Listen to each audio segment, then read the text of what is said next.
Hello friends, welcome you all to Polity Simplified series of Dnyanadeep Academy. Today's focus article for us is article number 41. So what is the main focus of article 41? Let's try to understand what article 41 says. Article 41 talks about right to work. So first focus area is right to work. Second is right to education. And third is right to public assistance in certain cases. So basically, Article 41 talks about three important things: right to work, right to education, and third one is right to public assistance, but in not all cases, but in certain cases only. So it talks about few cases only. What are the wordings of article and what are the schemes that are being made for Article 41? Let's try to understand. So here article start with the state. So basically state, the word which we have studied in article 12 of the Indian Constitution. We are carrying this definition of article 12 of state for article 36 also. So here article 41 says the state shall within limits of its economic capacity, means while making government scheme, state should also look after its economic capacity also.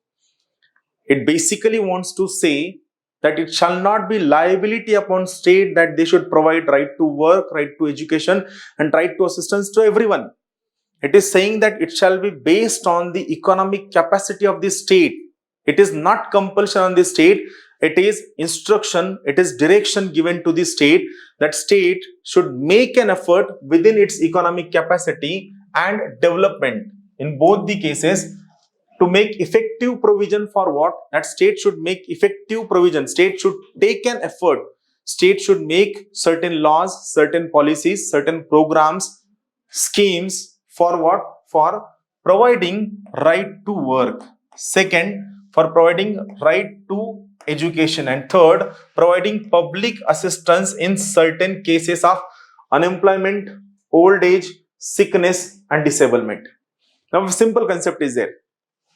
For having right to work, we made a very important scheme, that is Mahatma Gandhi National Rural Employment Guarantee Scheme. As I told you, directive principles of state policy are not justiciable, but they are fundamental in the governance of this nation. That's why whatever policies, programs, schemes, projects, or laws that we bring for establishing socio-economic democracy and to have welfare in the society are based upon the directive principles of state policy, are based on the DPSP. So here basically the example for right to work is MG Narega, that is Mahatma Gandhi National Rural Employment Guarantee Act. Then right to education that we made has the basis of article 41 as well as basis of article 21 capital A.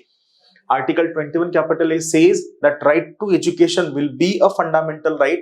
This article 21 capital A is added into Indian Constitution by 86th Amendment Act of 2002, which made right to education a fundamental right. And third thing, it talks about providing public assistance in certain cases.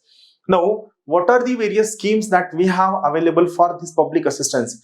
Indira Gandhi National Old Age Pension Scheme, Indira Gandhi National Destitutes Pension Scheme, Indira Gandhi or various Indira Awas Yojana. So various schemes through which we provide public assistance to people in certain cases is basis of this particular article.